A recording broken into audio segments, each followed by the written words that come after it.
네, 샬롬 환영합니다. 네, 반갑습니다. 제가 이 자리에 서는 게 여러분들 되게 어색하시죠? 네. 저는 이게 청년부 때 이렇게 좀 설교를 해보다가 저희 이렇게 여러분들과 함께 또 서게 되니까 저도 이렇게 감회가 좀 새롭게 느껴지는 것 같아요.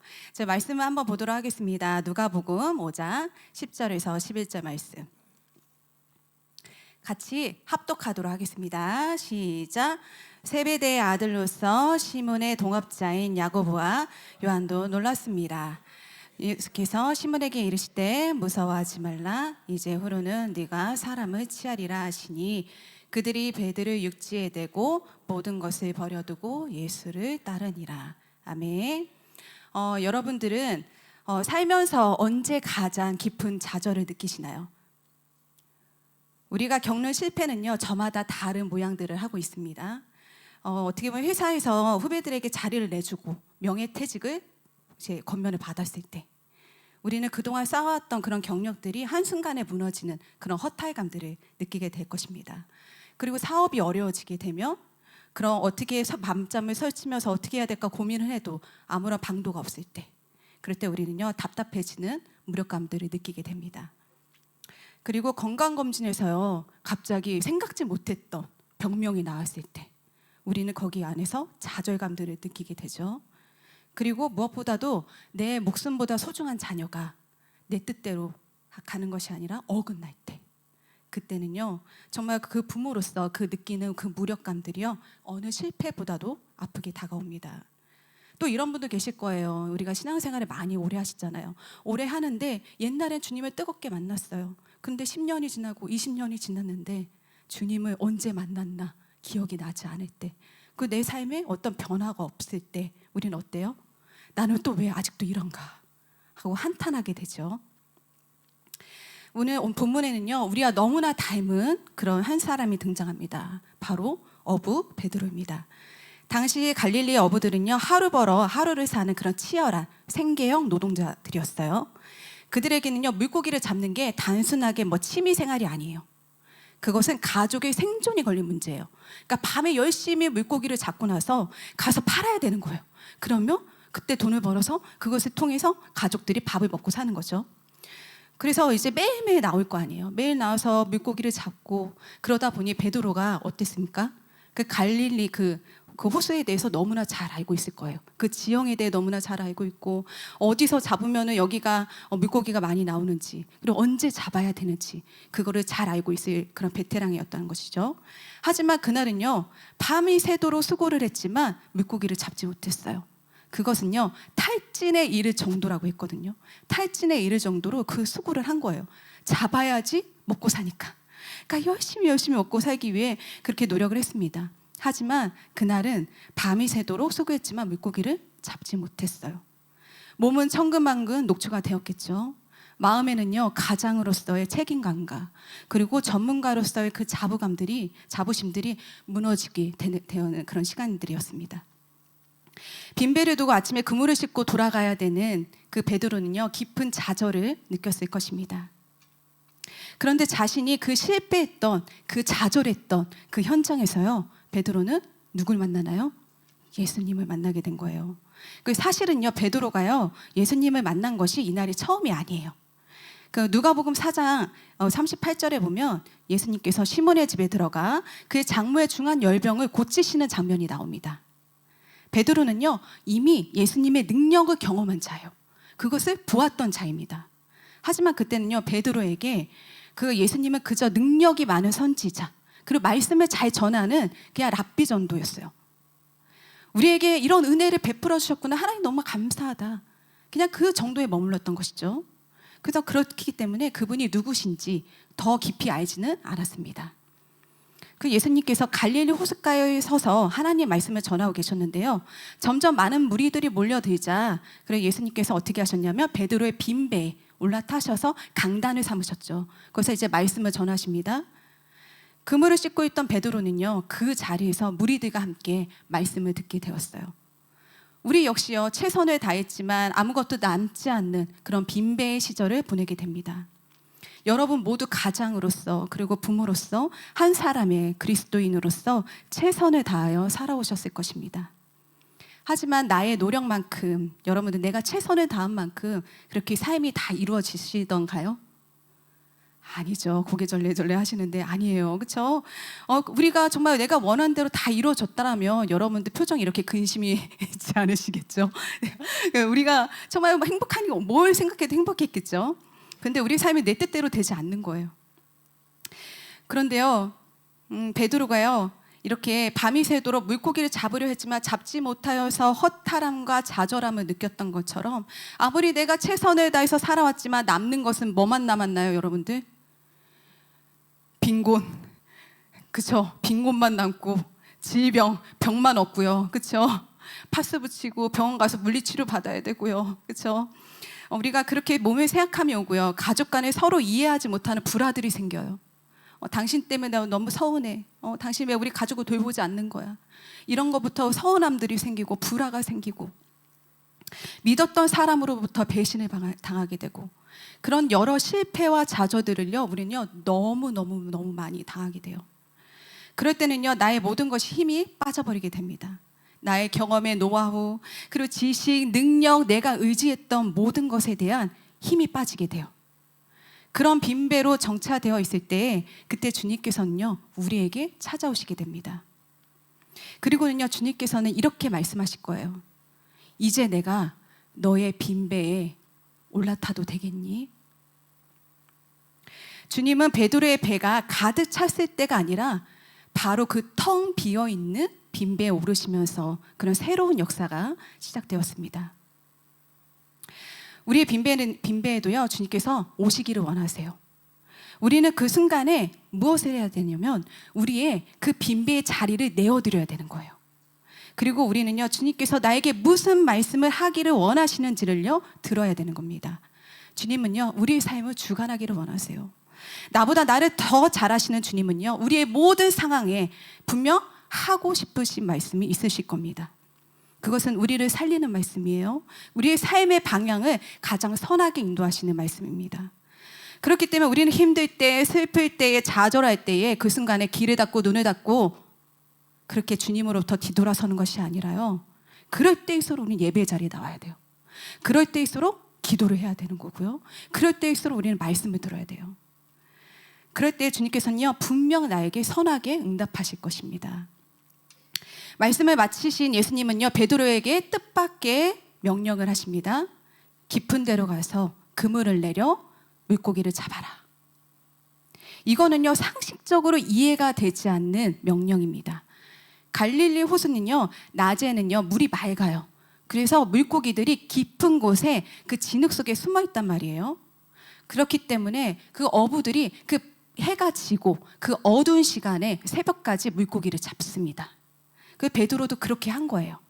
그래서 어부들은 보통요 물고기를 잡을 때 1에서 5m 되는 그 얕은 수심에서 그물을 던져서 물고기를 잡거든요. 그 깊은 곳은요 30에서 40m예요. 거기다 그물을 던지는 게 말이 돼요? 아니에요. 그래서 사람들은 얕은 곳에서 그물을 던져서 물고기를 잡는단 말이에요. 그런데 하나님 예수님께서 뭐라고 하세요? 그것도 낮에 깊은 곳에 물고기를 던지래요. 그것은요 수십 년의 그런 경력을 가진 어부들이 보기에 굉장히 불확실한 거고요, 굉장히 어리석은 행동이었던 것이죠.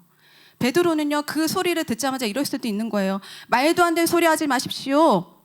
목수였던 뭐 예수님 뭘 아신다고 그러세요? 하고 오히려 화를 낼 수도 있는 상황입니다. 그런데 예수님의 말씀에 반응한 베드로를 한번 보십시오. 말씀 같이 읽어볼게요. 시작. 시몬이 대답하였다. 선생님, 우리가 밤새도록 애를 썼으나 아무것도 잡지 못했습니다. 그러나 말씀을 따라 그물을 내리겠습니다. 베드로는요 자신의 오래된 경험과 전문 지식들을 내려놓고 말씀을 따르는 것을 택하게 됩니다. 우리가 신앙생활을 하다 보면요 이런 반응이 나올 때가 많이 있어요. 목사님, 전사님, 그거 많이 해봤어요. 그거 제가 해봤는데요 안 돼요. 아유, 안 돼요. 미리 자신의 경험과 그 생각을 의지하면서 단번에 막아서게 되죠. 그런데 그런 반응이요 사람이 아니라 하나님께도 이어질 때가 많아요. 하나님 도와주세요 라고 기도를 했단 말이에요. 근데 하나님께서 우리에게 정말 전혀 생각지 못했던 그런 응답을 주세요. 그런 생각나게 하세요. 그럼 우린 뭐라고요? 아닐 거야, 그건 내 생각이야, 아니야, 이건 불가능한 일이야, 이건 아니야 하고 지워버려요. 그리고 그래서 하나님 응답 안 해준다고 계속 답답해하는 거예요. 주님 빨리 저한테 대답을 해주세요. 이거잖아요, 이거 이렇게 응답해 주세요. 주님 제가 이거 500만 원 달라고 했잖아요. 하나님 500만 원이요. 근데 하나님은 대답을 안 하시죠. 왜 대답을 안 하시는 거예요, 주님? 그리고 하나님께 계속 보채는 거예요. 하나님 이미 응답을 하셨는데. 그러니까 내 생각에 가로막혀 나는 이 정도의 틀이라고 생각하고 이 정도의 기준을 가지고 기도를 했는데 하나님이 응답을 안 하신다고 생각하는 것이죠. 우리 생각에 하나님을 가둔다면요, 그것은 하나님을 신뢰하는 것이 아니라 나를 신뢰하는 거예요. 나를. 하나님보다 내가 우선이 되어 있는 거죠. 내 생각에 가로막혀 있다면요, 하나님은요 역사를 하실 수가 없습니다. 먼저 나의 생각을 내려놓고 하나님 말씀에 우리가 순종하는 것을 택해야 돼요. 하나님은요 늘 꾸준히 우리의 삶에서 믿음의 시험을 하십니다. 문둥병에 걸린 나아만 장군도 그랬어요. 그는 처음에 엘리사가 자신의 상처 부위에 직접 안수하여서 낫게 할 거라고 생각을 했단 말이에요. 근데 하지만 깨끗하지 않은 요단강에 7번이나 몸을 담그래요. 씻으래요. 그 말에 듣고서 문둥병 환자가 그 환자였던 그 나아만 장군은 어땠나요? 화를 냈어요. 화를 내고 자기 생각과 다르니까 막 화를 내면서 이렇게 분노를 했단 말이죠. 그것이 왜 그랬을까요? 자신의 생각과 달랐기 때문에. 만약 그가 끝까지 순종하지 않았더라면요, 그는 그대로 문둥병 환자였을 것입니다. 하지만 자신의 생각을 내려놓고 말씀에 따라 순종을 택하였던 나아만 장군은 어떻게 했나요? 깨끗하게 낫게 되었죠. 여러분들이 기억해야 하셔야 될 것은요, 순종은요 이해로 하는 것이 아닙니다. 이해로 하는 것이 아니라 내려놓음으로부터, 나의 생각을 내려놓고 나의 의지를 내려놓는 그 순간에 그렇게 하나님께서는요, 그렇게 우리 말씀에 그 순종하게 될 때 하나님이 놀랍게 역사하십니다. 베드로가요 예수님의 말씀대로 깊은 곳에 가서 그물을 던지자 정말 놀라운 일이 벌어졌어요. 던진 그물에 그 고깃대가 막 몰려들기 시작하더니요, 너무너무 많이 잡히니까 그물이 찢어질 정도로 잡히니까 옆에 있는 동료들한테도 도와달라고 해서 잡았단 말이에요. 그 두 척에 가득 찰 정도로, 가라앉을 정도로 잡았어요. 굉장히 풍성함을 누리게 된 것이죠. 이런 경우 여러분들 전문 용어로 뭐라고 하는지 아십니까? 대박. 대박이라고 하잖아요. 와, 진짜 대박이다, 이렇게 많이 잡았단 말이야 하고서 너무너무 기뻐하고 환호할 일이잖아요. 그래서 우리는요 되게 여기서 설교가 끝나기를 원해요. 응답해 주셨어, 대박이야, 우리가 복 받았어, 우리가 순종하면 복을 받아, 우리가 순종합시다, 순종에 복 받기 위해 우리 순종합시다 라고 거기서 멈추기를 원한단 말이에요. 그런데 오늘 본문의 메시지는요 물고기 양에 있지 않습니다. 베드로의 그 다음 반응을 보시기 바라요. 그는 고기를 세워보며 즐거워하는 대신에 예수님의 무릎 앞에 엎드려서 이렇게 고백을 합니다. 같이 보겠습니다. 시작. 시몬 베드로가 이것을 보고 예수의 무릎 앞에 엎드려서 말하였다. 주님, 나에게서 떠나 주십시오. 나는 죄인입니다. 아멘. 베드로가요 예수님 앞에서 고백한 것은 감사가 아니라 자신이 죄인이라는 고백이었어요. 어떻게 보면 전혀 생뚱맞은 반응이죠. 대박이 났는데, 지금 엄청난 풍성함을 누리게 됐는데 왜 죄인이라고 고백을 합니까? 이전에 장모의 병고침을 경험했을 때랑은요 지금 반응이 매우 달라요. 왜 그럴까요? 갈릴리 호수는요 베드로가 자신의 전문성을 가지고 자부심을 가졌던 그런 현장이에요. 자신이 가장 잘하는 영역이에요. 갈릴리 호수는요 자신이 주체적으로 이끌어가던 그런 장소였던 것이죠. 그런데 바로 그 현장에서 자신의 능력으로 절대 할 수 없는 일이 예수님의 말씀 한마디로 이루어지게 되었습니다. 그래서 베드로는요 비로소 깨닫게 된 거예요. 이분은 단순히 능력 있는 랍비가 아니라 만물을 통치하시는 주님이시구나, 그런 능력자이시구나 라는 것을 말입니다. 9절에 보면요 자기 및 자기와 함께 있는 모든 사람이 고기 잡힌 것으로 말미암아 놀랐다고 합니다. 여기서 놀랐다는 표현은요 헬라어로 탐보스라고 합니다. 그것은 단순 깜짝이야 라고 놀라는 게 아니에요. 그것이 아니라 이것은 경악이에요. 그런 신적인 존재 앞에 느끼는 압도감, 그리고 그런 압도적인 두려움과 경외감을 그럴 뜻합니다. 이사야가 성전에서 높이 들린 보좌에 계신 그 주님을 만나고서 하는 말이 있거든요. 화로다 나여 망하게 되었구나. 그런 탄식했던 것이 바로 탐보스예요. 이런 빛이 비추면요 어두운 구석이 낱낱이 드러나듯이 그렇게 주님의 영광 앞에 서자 베드로는 자신의 초라함과 죄성을 깨닫게 되었습니다. 그래서 그는 두려워 떨면서 주님 나에게서 떠나주십시오라고 말을 한 거예요. 저도 어린 시절에 그런 환상을 본 적이 있습니다. 그 예배당 강단에 제가 이렇게 무릎 꿇고 기도를 하고 있었어요. 그 옆에 있는 사람도 막 무릎 꿇고 기도를 하고 있는데 그 사람들에게 강한 빛이 비쳤어요. 비추면서 그러다가 이제 저한테 강한 빛이 비추게 되었어요. 그럴 때 제가 그 어린 나이에 초등학생이었는데 막 벌벌 떠면서 제가 한 말이 있습니다. 하나님 용서해 주세요. 그 어린애가 뭐를 안다고. 그 빛이 비추니까 막 발발 떠면서 예수님 하나님 용서해 주세요라고 고백을 했어요. 그러자 하나님께서 제게 이렇게 응답하셨습니다. 두려워하지 말라 내가 너와 함께 함이니라. 그 말씀을 저에게 주시는 거예요. 그 어린 저 역시도요 그 거룩하신 그 하나님 앞에 제가 죄인인 것과 동시에 하나님의 그 거룩하심의 그 경외감을 제가 느끼게 된 것이죠. 베드로가 느낀 것이 바로 이것이었을 것입니다. 베드로는요 단순히 무슨 죄를 지었습니다 라는 그런 도덕적인 잘못 그런 고백이 아니었습니다. 거룩하신 창조주 앞에 그런 섰던 피조물로서 자신의 존재 자체가 부끄럽고 두렵다는 그런 고백을 한 것입니다. 교회를 다니는 사람들 중에서요 무리들처럼 하나님의 말씀을 듣고 가볍게 깨닫고 돌아가거나 주님이 주시는 응답에 그냥 감사합니다 하고 기뻐하고 많은 경우들이 많이 있습니다. 그것은요 예수님의 기적을 경험하고 말씀을 듣는 정도에 만족하는 무리들과 다를 바가 없어요. 우리가 그 안에는요 변화가 없습니다.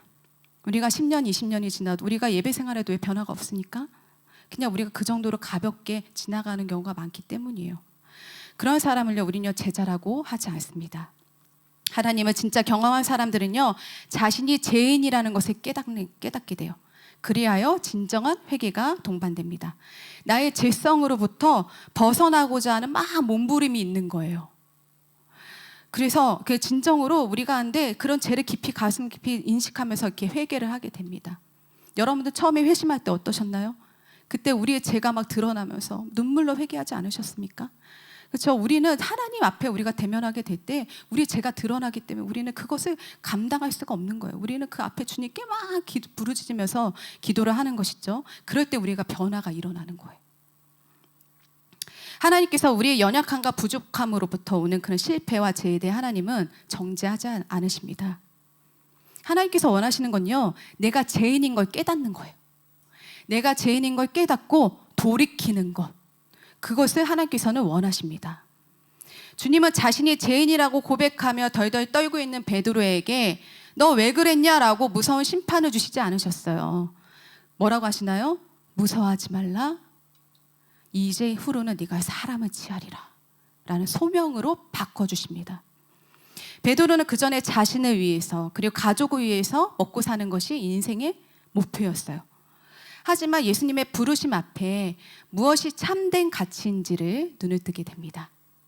이제 그는요 물고기가 아니라 사람을 살리는 일에 쓰임받게 된 것입니다. 그러자 베드로는 어떻게 반응합니까? 누가복음 5장 11절 그들이 베드로를 육지에 대고 모든 것을 버려두고 예수를 따르니라. 아멘. 여기서 우리가 주목해야 할 것이 있습니다. 여기서 버려두고 그리고 그 다음에 따르니라 입니다. 여러분 버림이 먼저고 그 다음에 따름이에요. 버림 없이 따름이 없습니다. 없는 거예요. 그렇다면 베드로가 버린 것이 무엇인가요? 배와 그물 그리고 직업을 버렸어요. 그러면 우리도 모든 직업을 버리고 모두 목사가 되어야 되고 전도사가 되어야 되나요? 그걸 말씀하시는 걸까요? 아니에요. 하나님 우리에게 주신 소명은요 그런 것이 아닙니다. 베드로가요 진정으로 버린 것이 두 가지가 있습니다. 첫째, 죄의 종이 되었던 옛사람이에요. 베드로 육지에 대고 모든 것을 버려두었다는 구절에서 버려두고는요 그 헬라어로 아파엠이라고 합니다.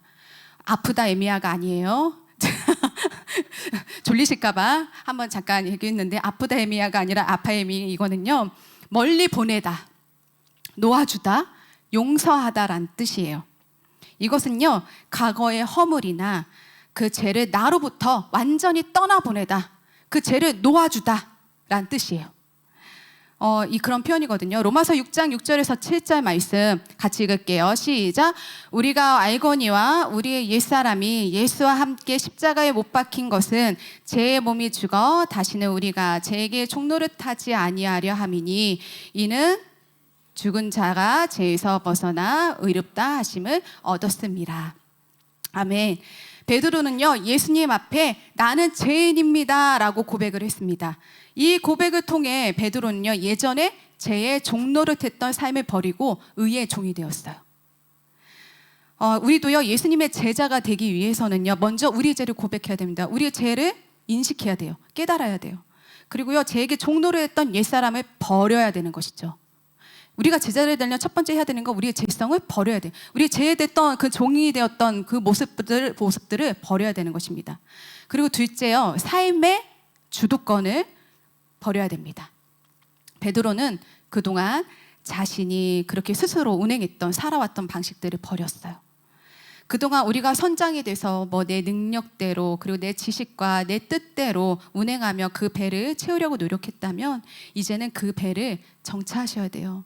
그리고 우리 배를 비우셔야 됩니다. 그리고 그 빈 배에 예수님을 초청해야 돼요. 예수님이 원하시는 뜻대로 나의 삶을 운행하시도록 내어드려야 하는 것입니다. 베드로는 자신의 죄인이라는 인식을 통해 옛사람을 버렸고 자신의 삶을 주도했던 주도권을 버렸습니다. 이 두 가지를 버린 후에야 비로소 예수님을 따를 수 있었던 것이죠. 예수님을 따른다는 것은요, 예수님처럼 살겠다는 결단이에요. 인생의 중심과 방향을 예수님께로 초점을 맞추는 것입니다. 그동안 내가 원하는 삶을 살았다면 이제는 하나님이 원하시는 삶을 사는 것이 제자입니다.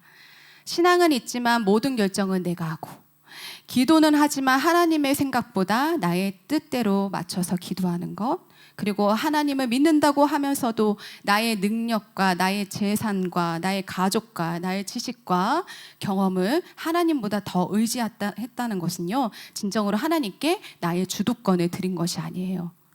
예수님을 따른다는 것은 예수님을 따른다는 건 예수님은 나의 삶의 조언자로 모시는 것이 아니에요. 나의 삶의 주인으로 모시는 거예요. 우리는 때때로 조언자로 모실 때가 너무 많아요. 하나님 이럴 때는 어떻게 해야 돼요?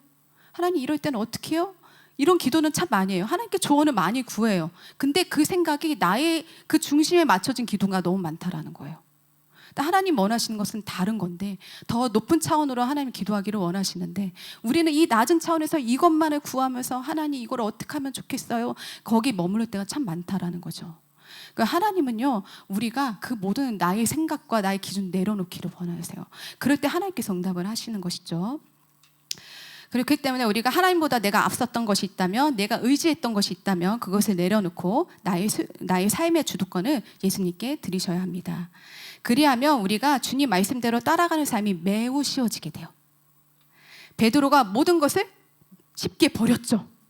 잠깐만요, 예수님. 잠깐만요. 집에서 좀 얘기 좀 하고요. 이건 이렇게 처분하고요. 이건 청산하고요. 좀 이렇게 한 10년 동안, 좀 1년 동안 이것 좀 계획 좀 하고요. 그 다음에 좀 갈게요가 아니에요. 그냥 바로 즉각적으로 순종을 했어요. 이렇게 예수님을 따랐듯이 무언가를 결정하는 것이 매우 단순해져요. 신앙생활하는 건 매우 단순한 거예요, 여러분. 그냥 주님 뜻을 따라가면 되는 거거든요. 그렇기 때문에 매우 단순한 거예요. 그리고 말씀에 즉각적인 순종을 하게 되는 것입니다. 그것이 예수님을 따르는 제자의 모습이에요. 사랑하는 성도 여러분, 우리는 오늘요, 우리가 말씀을 통해 한 가지 그 질문을 마음에 품고 돌아가는 시간이 되셨으면 좋겠습니다. 지금 내가 결정권을 쥐고 있는 영역은 무엇인가? 그것이 오랫동안 습관적으로 지어온 죄일 수도 있고요. 그 자녀에 대한 기대일 수도 있습니다. 그리고 직장의 문제, 그리고 건강의 문제일 수도 있죠. 그리고 혹은 과거의 상처나 누군가에게 대한 그런 서운함, 내가 계속 지고 놓지 않는 경우도 있을 것입니다. 그리고 내 방식대로 살아왔던 그 고집일 수도 있고요.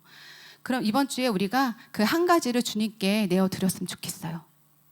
그 주님 앞에 가져오세요. 그리고 주님, 제가 이것을 놓지 못하고 있었네요. 이것을 주님께 내어드립니다. 그렇게 고백할 때에 주님은 베드로에게 그러셨던 것처럼 우리에게도 새로운 은혜와 그런 사명으로 응답하실 줄 믿으시기 바랍니다. 버림이 있어야 여러분들 따름이 있습니다. 오늘 각자 우리가 내려놓아야 할 것들을 주님 앞에 내려놓고 우리가 가지고 있던 것들을 하나님보다 앞섰던 것들을 버리고 주님을 따르는 참된 제자의 삶을 살아가시는 저와 여러분이 되기를 주님의 이름으로 축복합니다. 아멘. 우리가 이 시간에 같이 찬양을 했으면 좋겠습니다. 내가 주인 삼은이라는 찬양인데요. 여러분들이 지금 가지고 내가 주님 앞에 내어놓지 못했던, 내가 결정권을 쥐고 주도권을 쥐고 놓지 못했던 영역들 지금 생각나실 거예요. 그것들을 주님 앞에 고백하면서 이 시간에 기도하는 시간을 가지면 좋겠습니다. 우리가 같이 이 시간 찬양하시면서 나가도록 하겠습니다.